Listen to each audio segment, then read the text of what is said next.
welcome to day 24 of 30 Days of Terror. How you do?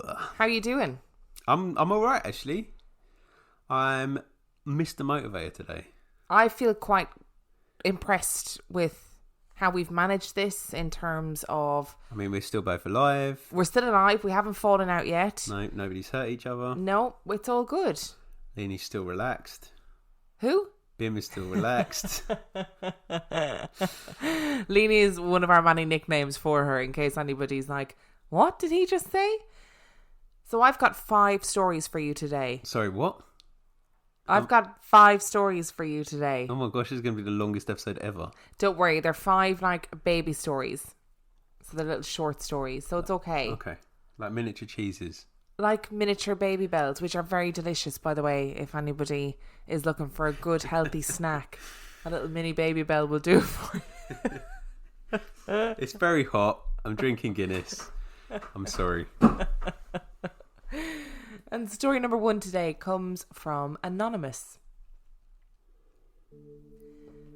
I was skeptic about ghosts growing up, but still terrified at the thoughts of anything out there watching and waiting to make noises. But after a few things happened to me over the years, I think there's something out there, but I can't explain what it is.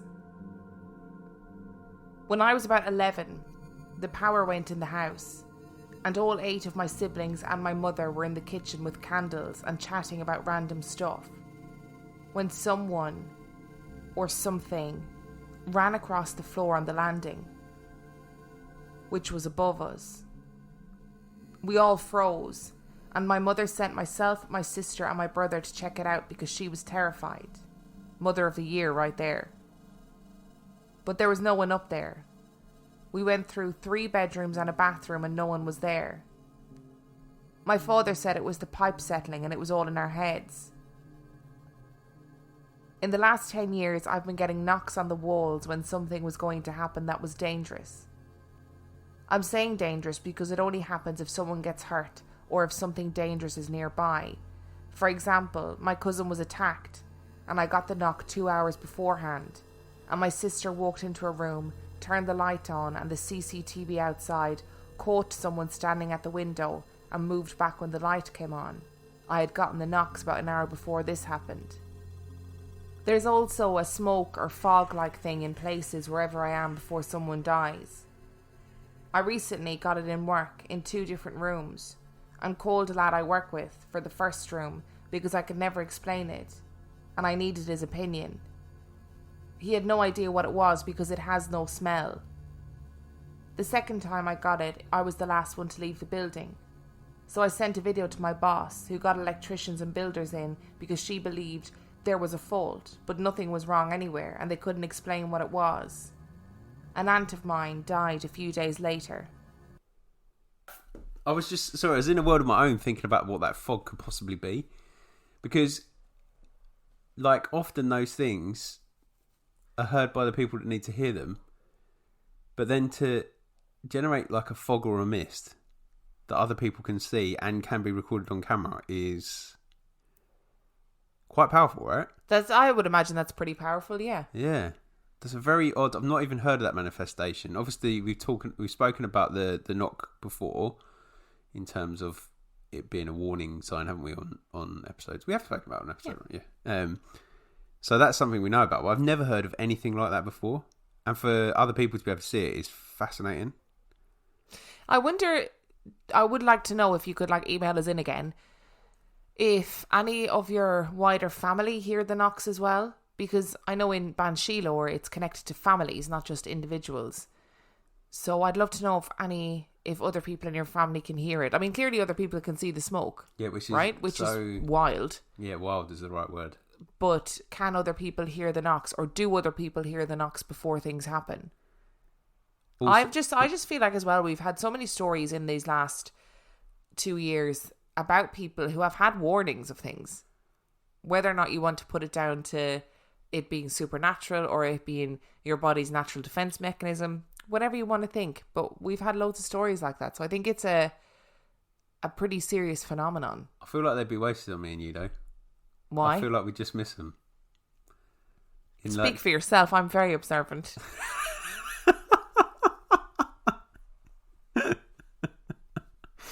Okay. How dare you laugh? I'm terribly unobservant in real life. The laughing will have given that away, but I think it's actually chronic how unobservant I am.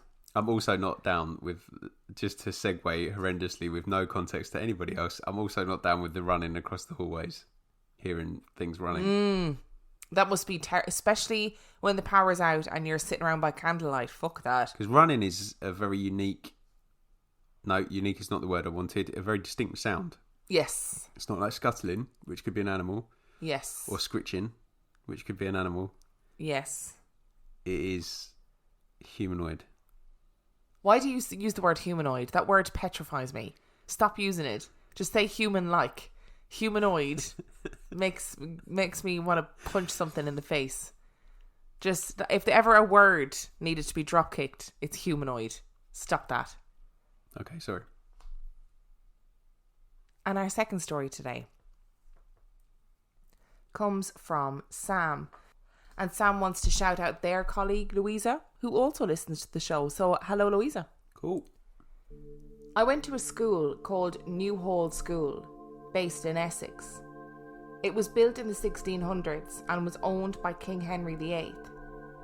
It was a convent school for 200 years and was owned by Catholic nuns for that period of time. I was 14 when weird things started happening. We used to sleep in a room called the White Room, and it was right at the top of the school below the clock tower. It was a great room because no one could hear what we were up to, and I was with a lot of my mates. This room was big enough for 14 beds, wardrobes and bedside tables, and we also had 2 huge bathrooms. Pranks were a constant thing until one night of spooky goings-on. We had a fire elevator in the corner of the room, being at the highest point of the school. It was a special elevator with a floor-sensitive light that turned on if you went inside, and could only be sent down if the door was sealed shut with the light on. The elevator went down to part of the basement of the school, which is relevant for later. One night we were all giggling and chatting about the school day, and it was about 2 a.m. The elevator lights started flickering on and off for about an hour. This had never happened. We heard a loud groan from the bathrooms. The shower slightly ran with water, but the groan continued long after the water had stopped trickling, so it couldn't have been the pipes. And then the elevator went down to the basement. The basement part was sealed off from students, and the rumour was that it was so highly haunted that the school shut it off from everyone except for nuns. If people ventured in, they were given a horrible, uneasy feeling and were sometimes tripped and pushed. Hence why it was sealed off. It was dangerous. Back to that night, and the elevator kept coming up and down with the light flickering the entire time. It just shouldn't happen, as the elevator can't be sent down without the light being on and the door sealed shut. The next day, exhausted, 14 boys all went to speak to our housemaster. He called the engineers who did a full diagnostic. Nothing came up. No activation, no light being activated. This continued throughout the week, with further engineer visits.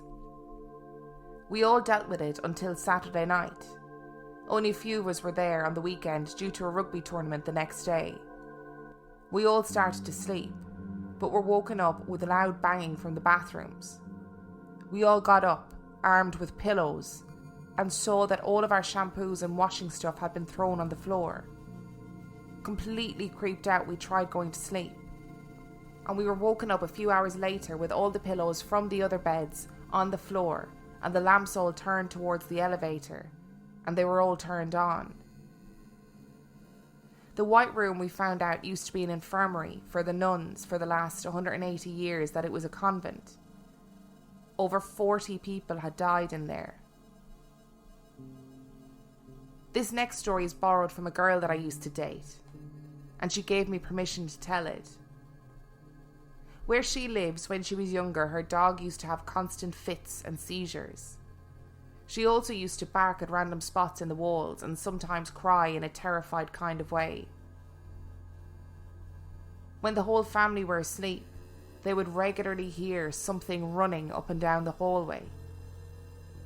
It was an old house they lived in, with low doors that would brush against the carpet, which takes a reasonable amount of effort to push the door fully open. One night, Izzy heard her bedroom door open. It was brushing the carpet and was pushed the entire way open, which is odd because it didn't need to be opened the entire way for someone to enter. She thought it might be her sister, who was younger, coming in to have a cuddle like she would occasionally do. It soon became clear that it wasn't. There was no giggle when she entered like her sister normally would to announce herself. But there were barefoot noises on the carpet, getting closer and closer to her bed. Every step she would get highly uneasy, and this awful feeling of anxiety and fear would increase. She lay there for 2 hours until the feeling subsided. She turned around, and the door was closed, even though she never heard it close, but she definitely heard it open. After telling her parents, who were highly Catholic, they called a priest who came around and inspected the house. He said he needed to contact the Vatican for any blessings, and this takes a bit of time. The things that were happening started happening more after that, and family members began to get ill. The dog died 4 days after the priest left. She was only 4 and relatively healthy. A nun called the priest from Ireland, who randomly had no connection to anyone in the story, not even the priest, and asked for her number to be passed on to Izzy's mum. Izzy's mum called her, and the nun described the house from where the mum was standing, right down to the colour of the sofas and the placement of different household items. What made this so weird was that the nun wasn't known for visions, but she was also blind. She warned that something was in the house and it was dangerous, and they needed to contact the Vatican to bless the house. The house was blessed and things subsided. However, still to this day they see cloaked figures in their garden, and they still hear footsteps in the hallway, one of which I can vouch for. I would like to add that I'm a skeptic, but I was totally freaked out by this. What I can add is that the house is located where an old Roman road from London to Colchester used to be. And where the road is located is where monks were slaughtered and many roadside murders and muggings for 600 years happened. On the road, neighbours swapped stories and heard noises, and not one house on the road was excluded from this. 6 people had also committed suicide in the last 20 years in 4 of the houses, and 3 people had been admitted to mental health clinics, including Izzy's sister, who had a mental condition that only developed when she lived at the house.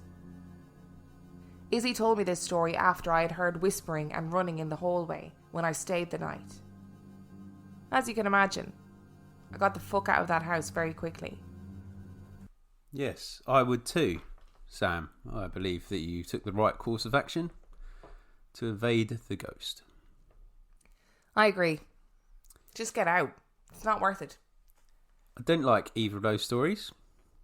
I don't like technology being spooked. So the lift going up and down of its own volition is not good. Lights, weird stuff in the bathroom. Although the bathroom stuff was probably Moaning Myrtle. And yes, it is a boarding school. So inevitably it's Moaning Myrtle.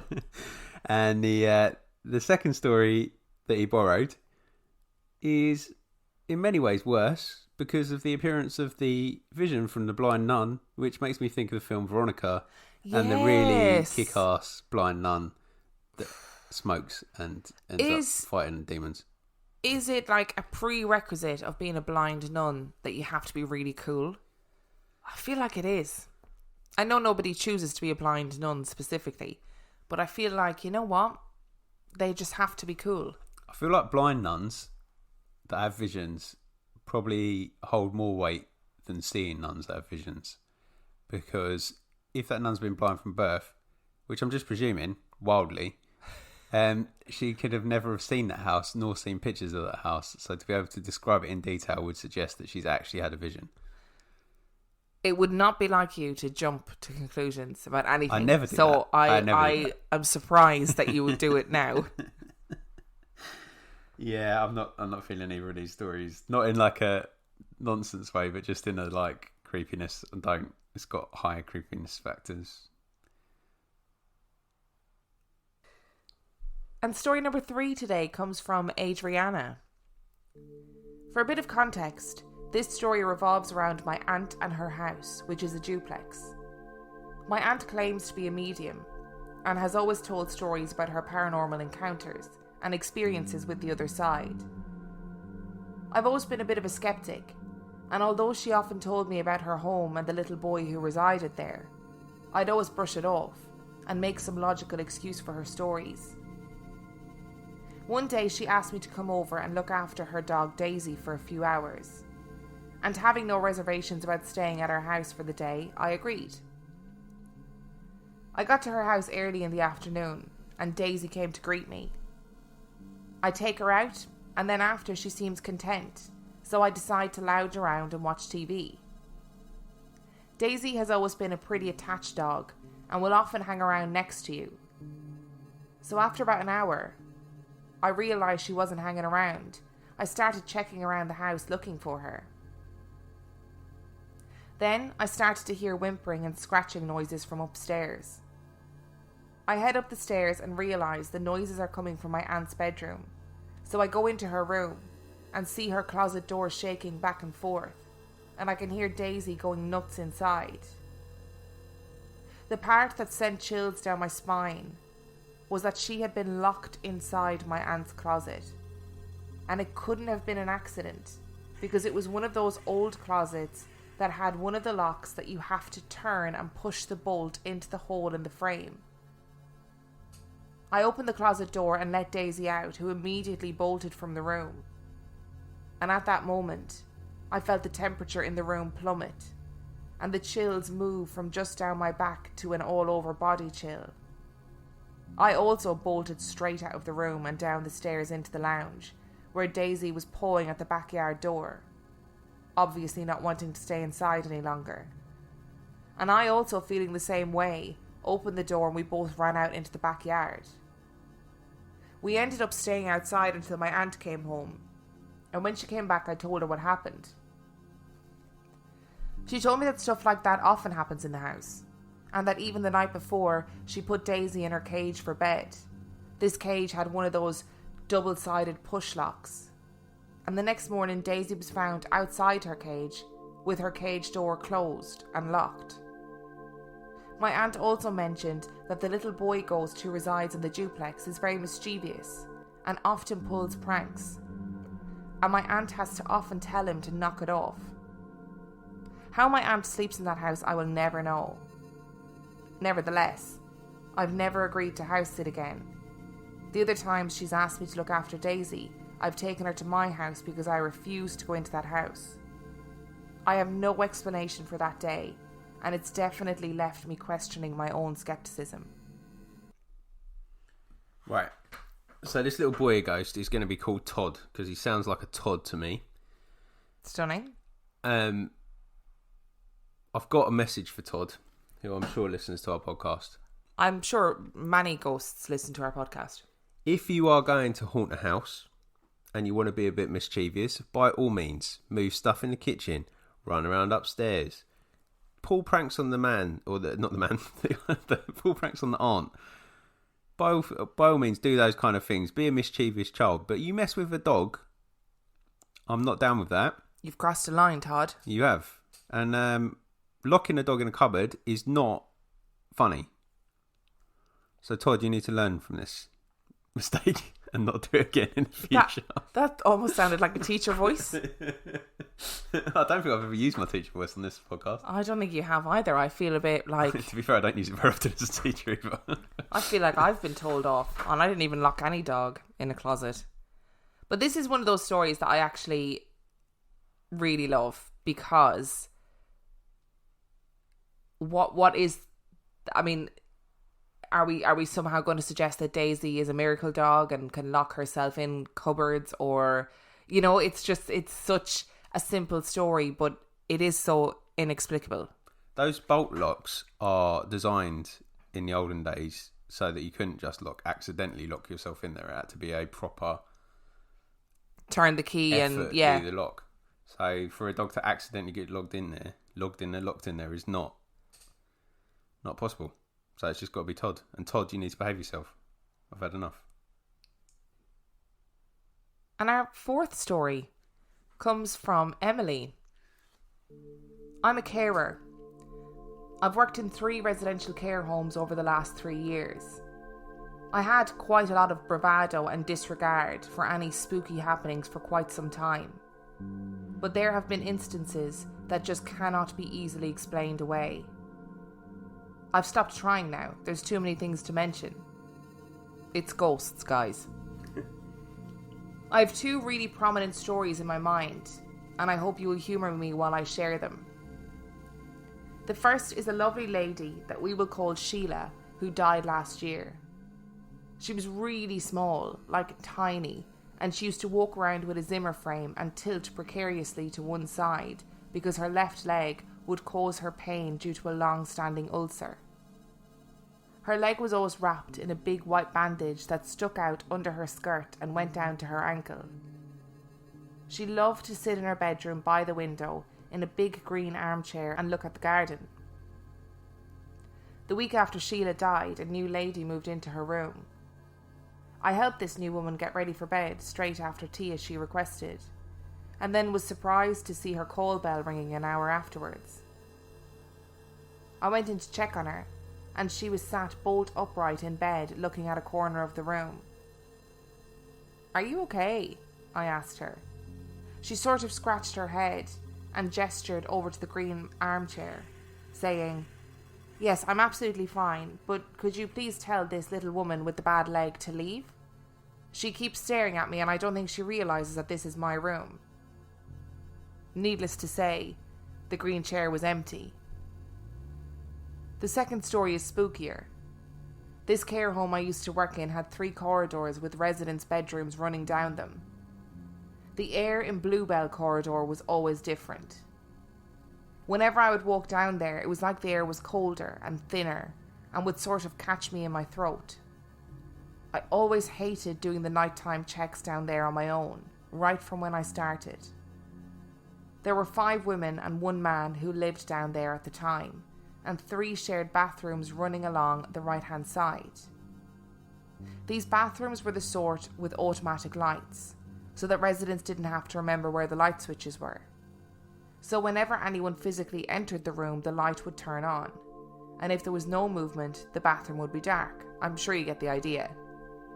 Anyway, it was nearing the end of my evening shift, and I went to do the checks on Bluebell corridor. I saw a man's body power across the corridor from the first bedroom into the first bathroom opposite. He was about 2 meters in front of me, yet I couldn't register his facial features. That freaks me out still now, like he was some sort of blurry person. All I saw clearly was a sleeve full of tattoos, and I felt like he was angry from the way he was walking. Immediately I assumed it was the man who lives on Bluebell, who we will call Phil. I hurried to the bathroom to check that he was okay, but there was nobody there. The light was on. I peeked into Phil's room and he was fast asleep in bed. I came back out of his room, now thoroughly confused and trying to rationalise that I must be tired enough to have imagined somebody there. Then I heard the click of the light in the middle bathroom turn on.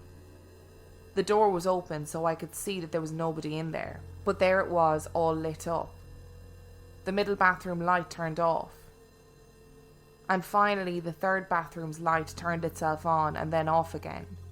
It was like I was tracking an invisible person moving their way down Bluebell corridor. I'm a coward, so I ran away and made my colleagues finish the checks down there. The following morning I was back in work again and allocated to Bluebell corridor. I was helping a resident, who we'll call Mary, get washed and dressed. Mary is living with dementia, and sometimes this means people don't take what she says seriously. But Mary is one of those people who has eyes everywhere and always knows the gossip. I asked her how her night was, and she said that she thought she'd had a visitor. "Oh," I said, trying to seem casual. "Maybe that was Lisa. She works here and would have popped her head in." Mary said, "Oh, no. This was that man. You know, the one who walks around here sometimes." I said I didn't know, but maybe it was Phil. Mary shook her head and continued, "No, not him. A different man. He's perfectly nice most of the time, except when he gets angry." I said, "What do you mean, Mary?" Mary looked at me and said, "Well, when he gets angry, his eyes turn black." I would just like to say that while I'm certain she was talking about the ghost, I did report this to my manager nonetheless as a duty of care, just in case she was talking about a real man. It was investigated, but Mary is perfectly safe, nobody is doing her any harm, no men anywhere near her. So my conclusion is, ghost. Ding, ding, ding, ding, ding, ding, ding. Correct answer. I would like to applaud you for Doing your duty of doing care. your duty of care, because it would be very easy to go, "Oh, it's definitely a ghost," and then actually what Mary is telling you is that something awful is happening to her, but she's not able to communicate it in a way that makes sense. So, well done you for doing your duty of care. And that sounds really patronising. I don't mean it to be. Fucking hell. But well done. We love a diligent worker. It's said with the most patronising face. Oh, so you can't see that. Well, thanks very much. Fucking hell. Oh, little Sheila. I love her. Tiny little Sheila Just sitting wasn't in her ready chair. to. Wasn't ready to leave her chair yet. No. But I would have said, because there's lots of like incidences in care homes where like elderly people are on certain medications, or even things like kidney infections when you're an elderly person can cause you to hallucinate or say bizarre things. So you'd kind of, if she'd said, "Oh, there's a woman in the corner," I presume that actually conversations like that are probably quite regular in a care home. But when the person is like, "That tiny woman with the bandage on her leg who's sitting in that chair," I don't think she realises this isn't her room. I'd shit myself. Yep. Not as much as the story from Mary, to be fair. No. Because that's terrifying. Yes. Who is the angry man? With the tattoos on his arm. And his eyes that change to black when he gets angry. I don't know why you're doing scary eyes at me. Nobody can see us. No, that was more like emphasise my point. Oh, it was very scary eyes for Good. emphasising your point. Good. And we've got one more story to go. And our final story is from Joe. I'll have to start by noting that prior to that night, I was a complete non-believer. I'm still quite sceptical to a degree, but I've definitely had a change of heart. My story takes place in 2007, shortly after me and my girlfriend started dating. We'd been out for a meal and a cinema date, as we often did back then. We both lived in different villages in East Yorkshire, so after the date I'd drop my girlfriend back at home and drive the 45 minutes home to my village. I'd probably done this 20 times before this night without any incidents. It would have been about 11 p.m. by the time I left, and there were very few other cars on the road and little to no streetlights on the country roads. About 20 minutes into my journey, my headlights dimmed without warning, then sort of flickered, but didn't actually go off. I thought that was really odd, but put it down to be a possible electrical fault, but continued on as I had no choice. This was the first and last time in the 5 years or so that I owned this car that anything ever happened. It may be coincidental, but I find it strange that of all the nights, this is the night it happened.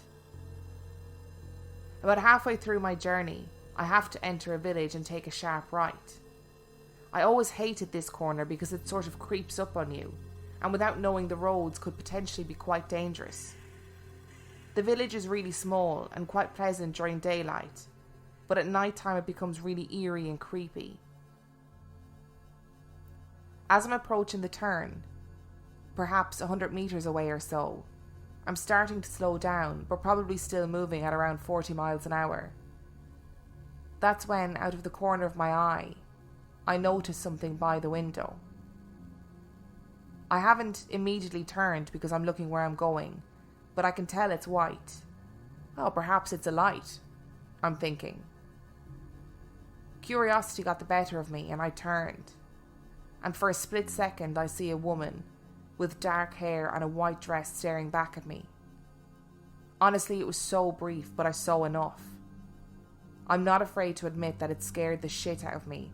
My mind was doing overtime and I was constantly saying to myself, you didn't just see that, you can't have, think about it. I make the turn, and I don't condone speeding, but I just got the fuck out of there quick. Unfortunately, I still had half my journey to go and it was all I could think about. I'm questioning if I'm tired, are my eyes playing tricks on me? That's when it dawned on me that she must have been staring at me motionless for 10 to 15 seconds, all while I'm doing about 40 miles an hour. It still creeps me out thinking about it. I managed to get home without any other incidences and head to bed. The next day I mentioned what I'd seen to my girlfriend's family, and they laughed and said, was it through Lely? It was. And that's when I learned about the tale of the Lely Boggle. Apparently, it's a common occurrence on that very stretch of road. Legend has it that she can be seen often inside your car, so I think I got off lightly. Needless to say, I took an alternative route home after that night. Hell no. Absolutely no, not even processing this story. I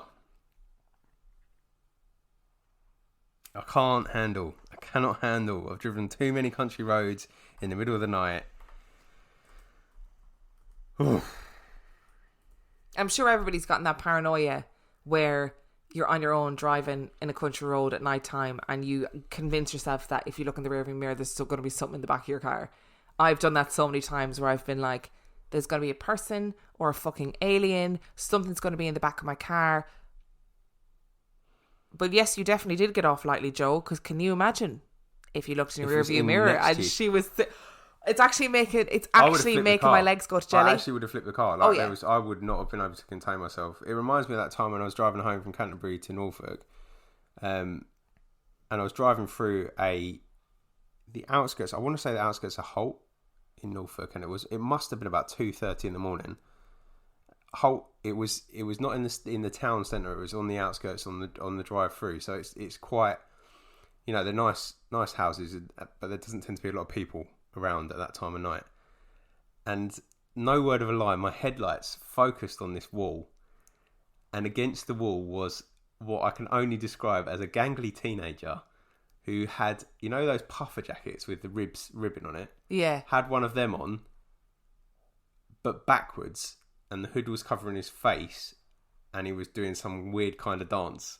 Stop. And I saw it, and I was just like, I'm not even going to think about that because I cannot handle what I've just seen. And it was only when I got home I was like, what was that? Like literally in my headlights doing this weird dance.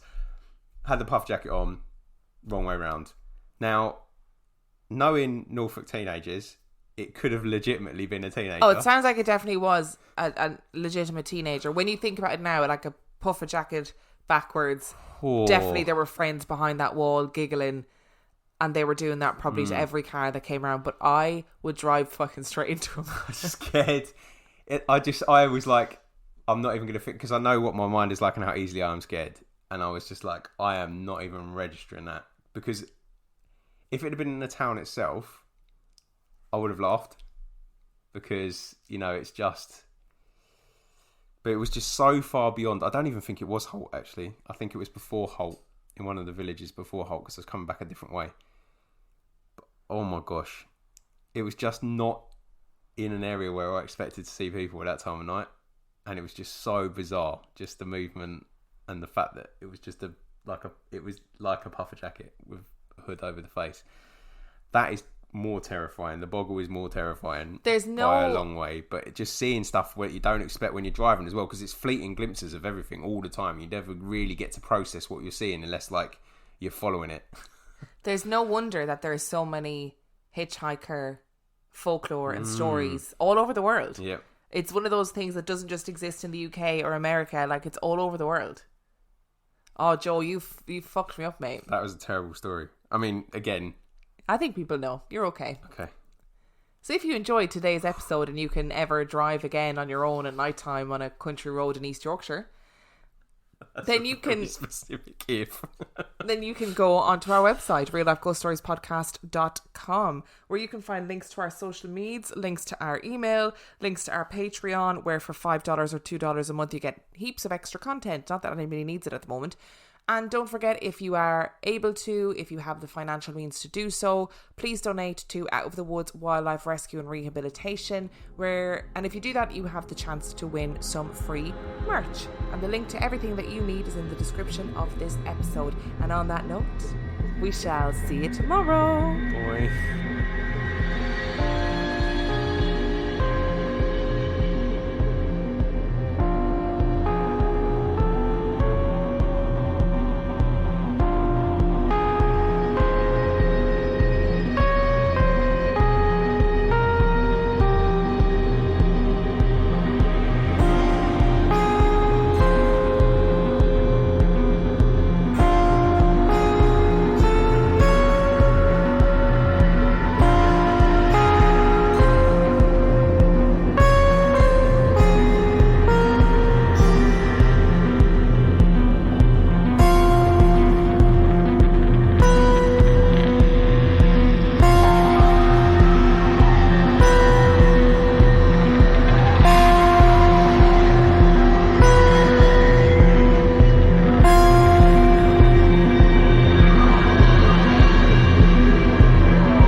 And our third story today.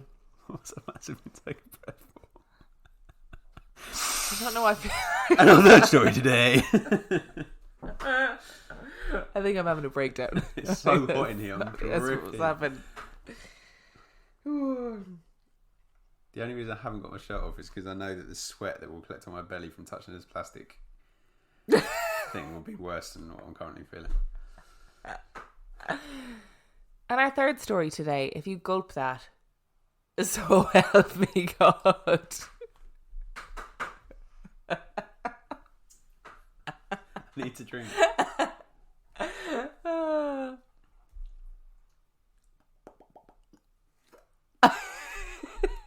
Go for it. Thanks very much. You ready now? Yeah, just about.